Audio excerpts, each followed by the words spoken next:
L'évangile est tiré de Luc au chapitre 16. En ce temps-là, Jésus disait à ses disciples: « Un homme riche avait un gérant qui lui fut dénoncé comme dilapidant ses biens. Il le convoqua et lui dit: « Qu'est-ce que j'apprends à ton sujet? Rends-moi les comptes de ta gestion, car tu ne peux plus être mon gérant. » Le gérant se dit en lui-même: « Qu'est-ce que je vais faire, puisque mon maître me retire la gestion et me renvoie? Travailler la terre? Je n'en ai pas la force. Mendier? J'aurais honte. Je sais ce que je vais faire, pour qu'une fois renvoyé de ma gérance, des gens m'accueillent chez eux. » Alors, il fit venir un par un ceux qui avaient des dettes envers son maître et demanda au premier: « Combien dois-tu à mon maître ?» Il répondit: « 100 barils d'huile. » Le gérant lui dit: « Voici ton reçu. Vite, assieds-toi et écris 50. » Puis il demanda à un autre: « Et toi, combien dois-tu » Il répondit: « 100 sacs de blé. » Le gérant lui dit: « Voici ton reçu, écris 80. » Le maître fit l'éloge de ce gérant malhonnête, car il avait agi avec habileté. En effet, les fils de ce monde sont plus habiles entre eux que les fils de la lumière. Eh bien moi, je vous le dis, faites-vous des amis avec l'argent trompeur, afin que le jour où il ne sera plus là, ces amis vous accueillent dans les demeures éternelles. Celui qui est digne de confiance dans la moindre chose est digne de confiance aussi dans une grande. Celui qui est malhonnête dans la moindre chose est malhonnête aussi dans une grande. Si donc vous n'avez pas été digne de confiance pour l'argent trompeur, qui vous confiera le bien véritable? Aucun domestique ne peut servir deux maîtres.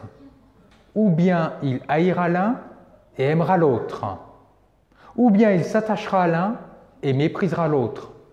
Vous ne pouvez pas servir à la fois Dieu et l'argent. » Quand ils entendaient cela, des pharisiens qui aimaient l'argent tournaient Jésus en dérision.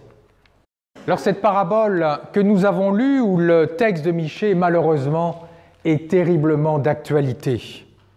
Tout d'abord, resituons la parabole dans son contexte et voyons quels enseignements spirituels le Christ nous donne pour notre vie de tous les jours. Alors la parabole, c'est l'histoire d'un gérant pas très honnête qui détourne de l'argent pour lui-même, des biens qui lui sont confiés, il les détourne pour lui-même. Rien de nouveau sous le soleil, hein, ça continue 2000 ans plus tard. Et puis, malheureusement pour lui, son propriétaire, son patron s'en aperçoit et le renvoie. Et là, le malheureux, il doit réfléchir vite, hein, parce qu'il n'a pas envie de bosser, enfin pas envie de travailler de ses mains, il n'a pas envie de mendier. Alors, il va faire des cadeaux en espérant un renvoi d'ascenseur. Et les deux cadeaux, on ne s'imagine pas, mais ça représente quand même une certaine somme. Hein. 100 barils d'huile, c'est l'équivalent d'une récolte d'oliviers, de 150 oliviers. Et 100 sacs de blé, c'est l'équivalent de la récolte de 42 hectares. Il y en a qui ont fait des calculs, ça fait 16 mois et demi d'un salaire moyen. Donc vous voyez, pas du petit salaire, hein, pas du salaire minimum, salaire moyen. Le salaire moyen en France, c'est 3 000 € net, je crois, 3 000 €. Donc vous voyez, hein, vous multipliez par 16 mois et demi, peut-être brut. Non, moyen, je vous ai dit, moyen, pas le salaire minimum, non, ce serait trop beau. Moyen. 16 mois et demi, vous faites le calcul, il gagne bien. Enfin, c'est un beau cadeau. Alors vous voyez, il est très habile, il est rusé. D'abord, ça ne lui coûte pas un centime. Ah non, c'est son patron qui paye. Il est discret, il ne va pas défoncer des coffres, il ne va pas faire des prises d'otages. Mais le plus, c'est qu'il engage la complicité de ses bénéficiaires. Assieds-toi et marque 50. Marc 80. C'est-à-dire que plus tard, il pourra les faire chanter. Bah oui, rusé. Et là, on se dit, mais comment va réagir le maître, c'est-à-dire Jésus? Il va dire, mais c'est dégueulasse. Il va condamner ce type-là. Mais non, pas du tout. Il va louer, il va féliciter l'habilité du malfaiteur. Pas le fait qu'il soit malfaiteur, non, quand même. L'habilité du malfaiteur. Je ne sais pas si vous avez entendu aux informations, il y a eu l'histoire, là, cette semaine, de Gilbert Gicli, je crois. Vous avez entendu parler? Non. Alors, c'est un type. J'étais scotché d'admiration devant son habileté, pas devant sa malhonnêteté. Ce type-là, j'ai entendu ça cette semaine, il s'est déguisé en Jean Le Drian, quand il était ministre des Armées. Il a mis un masque de silicone sur lui. Alors lui, il avait suivi des cours de comédien chez Florian, oui, c'est ça, Florian. Et puis alors, il se faisait passer pour Jean-Yves Le Drian, et puis il appelait des riches personnes, évidemment des riches, puis il leur disait, ouais, là, l'armée française va faire une opération, on a besoin de votre argent, mais la République vous en sera infiniment reconnaissante, on vous remboursera, vous serez exempté d'impôts. Enfin, il leur baratinait des choses. Et puis, il a détourné comme ça des dizaines de millions, mais le type en se faisant passer pour Jean-Yves Le Drian. Il n'en était pas à son premier coup, parce que quelques années auparavant, il se faisait passer pour des chefs d'entreprise. À tel point, il a tellement rempli d'admiration, enfin son habileté, qu'il y en a eu un qui a fait un film sur lui. J'ai besoin de vous. Donc voilà, il est sorti en 2015, regardez, j'ai besoin de vous. Voilà. Donc ce type-là, il a suscité l'admiration, non pas par sa malhonnêteté, le fait qu'il soit malhonnête, mais par son habileté. Que nous dit le Christ? Les matérialistes, en gros, sont très habiles avec l'argent. Les fils de lumière, c'est-à-dire mes disciples, les chrétiens que nous sommes, vous aussi, vous devez être habiles avec l'argent. Mais pas habiles pour être malhonnête, habiles pour le royaume de Dieu, habiles pour Dieu. Ça, c'est le premier enseignement. Nous devons, nous, chrétiens, être habiles avec l'argent. L'argent n'a pas à être méprisé, nous devons être habiles avec. Alors comment? Jésus délivre deux leçons. D'abord, une négative. Vous ne pouvez pas servir à la fois Dieu et l'argent. Servir, c'est dans le sens cultuel. Paul emploie le même verbe, doulein, pour dire servir le Christ.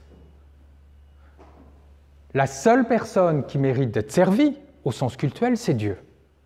Et après, l'humanité, image de Dieu. Mais nous ne pouvons pas servir en même temps, c'est-à-dire mettre au centre de nos préoccupations, dépenser toute notre énergie pour servir l'argent. Ça, ce n'est pas possible. C'est antinomique. On ne peut pas servir 6 jours par semaine l'argent et le dimanche Dieu. C'est comme vouloir servir en même temps la démocratie et Daesh, ou vouloir servir Vichy et la France libre. C'est totalement antinomique. Malheureusement, dans le premier texte que nous avons lu, les personnes, certaines personnes, vraiment, mettent au centre de leurs préoccupations l'argent. Et comment? Au prix même à mépriser les consommateurs, fausser les balances, être pressé de faire des affaires, vivement que le sabbat soit terminé pour qu'on puisse bosser et se faire de l'argent, quitte même à vendre comme esclaves leurs débiteurs. Le centre de leurs préoccupations, c'est l'argent. L'argent devient une fin pour eux et l'être humain un moyen, alors que ça devrait être tout l'inverse. Dieu et l'être humain est une fin et l'argent est un moyen. Mes chers amis, si Amos revenait aujourd'hui, si le Christ revenait aujourd'hui, que dirait-il de certains chefs d'entreprise qui, pour faire des affaires, pour faire toujours plus d'argent, sont prêts à polluer, sont prêts à vendre des produits qui empoisonnent les consommateurs, qui sont prêts à pressurer leurs employés jusqu'à les pousser au suicide, qui sont prêts à délocaliser pour vendre toujours plus, que dirait-il? Chères sœurs et frères, est-ce que nous n'avons pas, nous, en tant que consommateurs, dans la mesure du possible, une responsabilité en consommant de manière la plus vertueuse possible? C'est une question que je me pose, c'est une question que je partage avec vous. Parce que, nous dit le Christ, l'argent est trompeur. L'argent, on a beau en accumuler toujours plus, il nous trompe. Pourquoi? Il ne nous délivrera pas de la colère, il ne nous délivrera pas de la peur, il ne nous délivrera pas de l'angoisse existentielle. L'argent ne mérite pas d'être notre Dieu. C'est le premier enseignement négatif, en quelque sorte, du Christ pour une bonne gestion habile de l'argent. Gérer habilement, oui, mais ça ne doit pas être votre Dieu. Alors ensuite, le Christ nous donne 2 conseils positifs. Si vous n'avez pas été digne de confiance pour l'argent, vous ne pouvez pas être digne de confiance pour les plus grands biens. Qu'est-ce qu'il nous dit par là, le Christ? L'argent est une petite chose par rapport à la vie spirituelle qui est une grande chose. L'argent est un test. Si nous ne gérons pas de manière honnête, de manière consciencieuse, notre argent dans nos foyers, nous ne pouvons pas, l'argent qui est une petite chose, nous ne pouvons pas nous montrer dignes de la vie spirituelle qui est une grande chose. Si en Église, nous ne gérons pas de manière consciencieuse l'argent qui est une petite chose, nous ne pouvons pas gérer, entre guillemets, les grandes choses qui sont l'annonce de la parole et la distribution des sacrements. Ce n'est pas le cas de notre Église au point de vue local, mais nous ne pouvons pas dire ben voilà, dépensons et puis Dieu pourvoira. Non, ce n'est pas possible. Nous devons gérer de manière consciencieuse l'argent. C'est le test préalable pour notre vie spirituelle. Il y a une légende dans le judaïsme qui dit la chose suivante, je la raccourcis. Dieu veut choisir un roi pour Israël. Et puis il voit David, qui est berger. Il dit ben, je vais le tester. Et puis David va faire paître son troupeau de brebis dans le désert. Il rencontre quelqu'un qui lui dit « Mais pourquoi tu fais paître ton troupeau dans le désert ?» Il dit « Mais parce que je n'ai pas envie qu'il l'aille paître dans les prés de mes voisins, parce que les prés ne sont pas mes prés, mais les prés de mon voisin. » Et Dieu dit à ce moment-là, il a été honnête en étant berger de brebis, je vais pouvoir le nommer berger de mon peuple. Parce qu'il a été fidèle dans une petite chose, il peut être fidèle dans de grandes choses. L'argent est le préalable, la gestion de l'argent est le préalable par rapport à une vie spirituelle saine.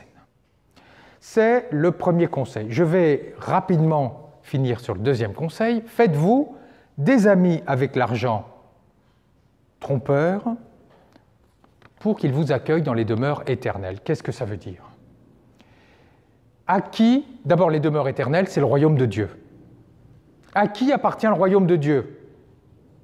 À Dieu, mais d'abord, vous qui connaissez bien, nous qui connaissons bien les béatitudes, aux pauvres. Le royaume des cieux appartient aux pauvres. Pour que les pauvres nous accueillent, pour que nous soyons leurs amis d'ici dans cette terre, eh bien, le Christ nous invite à la générosité envers eux. Générosité avec notre argent, certes, mais aussi générosité avec nos talents. Tous nous avons des talents que nous pouvons partager avec des personnes qui en ont besoin par le bénévolat. C'est vraiment une invitation à partager avec ceux qui en ont besoin. 2 conseils donc pour la gestion de l'argent, une gestion habile, le sérieux, la générosité. Alors je terminerai, pour conclure, pour rappeler les deux idées. Le Christ nous demande de gérer de manière habile l'argent, de ne pas le mépriser, et pour cela, de ne pas en faire une idole, mais de le gérer de manière honnête et avec générosité. Quand certains ont entendu le Christ, ils ont ricané. Chères sœurs et frères, quand nous entendons ces conseils du Christ, quelle est notre réaction à nous? Amen.